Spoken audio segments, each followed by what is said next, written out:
à tous, je suis ravie de vous retrouver aujourd'hui pour un focus spécial sur la décoration de table, un point hyper important pour l'organisation de son mariage. On va donc parler aujourd'hui du mobilier, des matières, nappage, serviettes, art floral, la vaisselle, les verres, pour que tout soit vraiment parfait et que ça corresponde au style de votre mariage. On y va.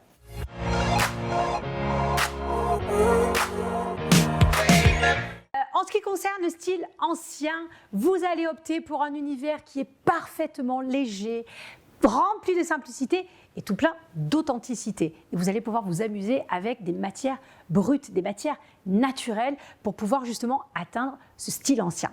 Alors, en ce qui concerne le mobilier, jouer sur des tables rectangulaires, c'est ce qui va être le plus convivial et c'est ce qui va le plus répondre à ce style ancien. N'optez pas pour des tables rondes, bien trop chic, bien trop classiques pour ce style-là. La table rectangulaire va être ce qui se fait de mieux en ce qui concerne les chaises ou même des bancs. Les bancs pourront très bien correspondre à ce style ancien. Et si vous optez pour des chaises, que ce soit une chaise square avec des petites lamelles blanches pliables ou même de la chaise médaillon comme ici, attention au choix de matière qui va la recouvrir évidemment. On partira sur du lin obligatoirement, mais ça peut très bien fonctionner aussi. Tout va dépendre du thème que vous allez choisir en réalité. Est-ce qu'on est sur un pique-nique chic? Est-ce qu'on est sur un campagne chic?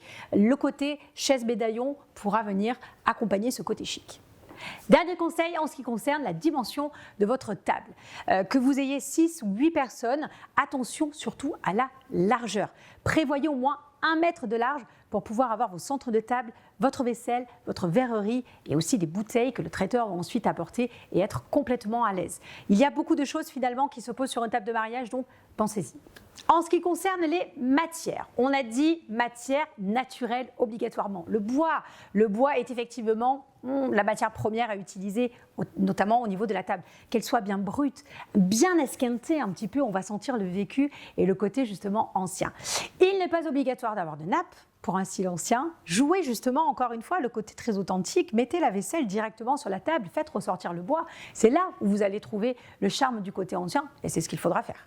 Si vraiment vous voulez avoir de la nappe, du nappage et des serviettes pour ce style ancien, optez plutôt pour du lin, qu'il soit léger ou un petit peu plus épais, peu importe, c'est la matière de prédilection pour le style ancien. Au niveau de la vaisselle, attention encore une fois au niveau du thème choisi. Est-ce qu'on a le mot chic ou pas dans ce thème? Si on est sur un thème où le mot chic n'y est pas, optez pour une vaisselle avec du relief ou même une vaisselle dépareillée. Ça peut fonctionner sans aucun problème. Si, à contrario, vous utilisez le mot chic, attention et jouez bien le côté élégant parce que oui, c'est possible d'être élégant même sur un style ancien. Jouez l'élégance et le raffinement sur la vaisselle et la verrerie. Optez pour une vaisselle ronde, optez pour une vaisselle même avec un petit peu de dorure et une vaisselle un petit peu moins authentique, un petit peu moins vieillissante où on peut ressentir le vécu et là vous aurez tout bon. Au niveau des verres, pareil, amusez-vous, on peut avoir ici de la verrerie dépareillée, flûte à champagne, verre à vin, verre à eau, on peut même aller sur un petit gobelet ou pas, peu importe, à vous de jouer, mais éclatez-vous vraiment sur ça, osez et faites preuve de créativité. On peut aller même chiner de la vaisselle dans des dépôts-ventes. Et ça, c'est un super conseil pour avoir une belle vaisselle avec un beau cachet et surtout pour un budget quasi nul. Donc ça, c'est bien.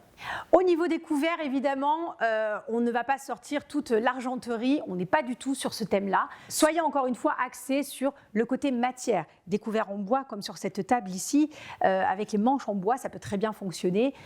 Ou en inox, ça peut très bien aller aussi, mais avec encore une fois une pointe de ce côté très vieux, ancien, qui a du vécu pour que ça fonctionne et que ce soit cohérent. Au niveau du dressage de table, on est ici sur un dressage à l'anglaise. Pique des fourchettes vers le haut. On a une parure donc de couvert qui est assez complète et surtout une parure d'assiette qui est complète. Évidemment, pour un mariage, on pourra avoir l'assiette de présentation que nous avons ici, posée sur table et directement la serviette. Ou alors on pourra avoir aussi l'assiette pour l'entrée qui sera directement dressée. Le traiteur viendra desservir pour ensuite servir l'entrée. Mais visuellement, c'est quand même plus joli. Au niveau donc de l'assiette à pain, toujours en haut à gauche.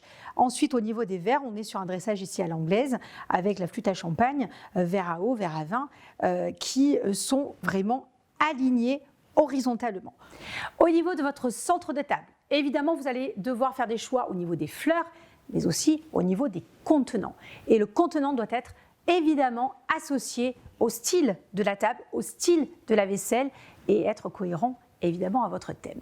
Ici, on a choisi sur cet exemple une table très nature chic ou alors on va venir créer un centre de table assez déstructuré parce que c'est ce qui répond à ce côté ancien, à ce style ancien. Je n'ai pas besoin d'avoir ici un centre de table vraiment très régulier, ce n'est pas ce que je veux. Je veux avoir un peu cet esprit de liberté, cet esprit de fait et à la fois pas fait, mais pourtant maîtrisé. Donc, on va vraiment utiliser ce format-là pour les centres de table. Au niveau des contenants, on va être sur des contenants de taille moyenne et on peut s'abuser ici, pareil, à aller les chiner dans des dépôts-ventes ou bien trouver des anciens vases de grand-mère, ça peut très bien fonctionner. Ils sont dépareillés à la bonne heure, c'est ce qu'il faut, mais attention à ne pas vous éparpiller. Au niveau du choix des fleurs, sur un thème ancien, vous pouvez aller sur du gypsophile, de l'hortensia, de la pivoine, même de la rose.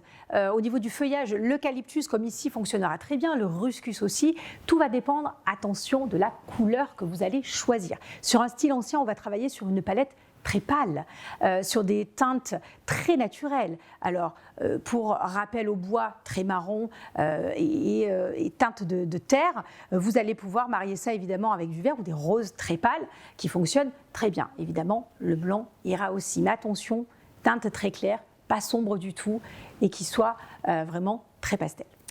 La papeterie est une des composantes du dressage de la table et il faut aussi s'en occuper et maîtriser son choix, évidemment. C'est beaucoup de maîtrise, je sais, mais pour que votre table soit parfaite, il faut passer par là.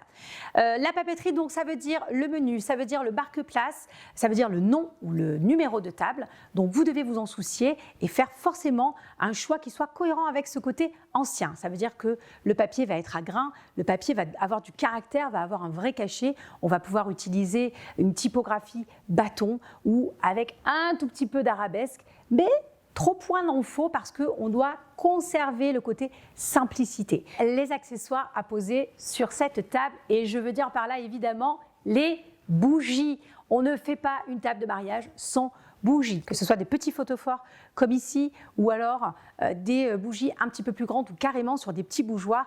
Tout peut fonctionner, tout va dépendre évidemment du contenant que vous allez choisir. Ici aussi, choisissez des petits photophores avec des reliefs, avec des petits dessins, des petites gravures dessus, ça fonctionnera très bien. Les bougeoirs en étain côté cuivré ou même côté or, ça peut très bien fonctionner aussi, encore une fois, sur ce côté très ancien et en même temps, pourquoi pas chic.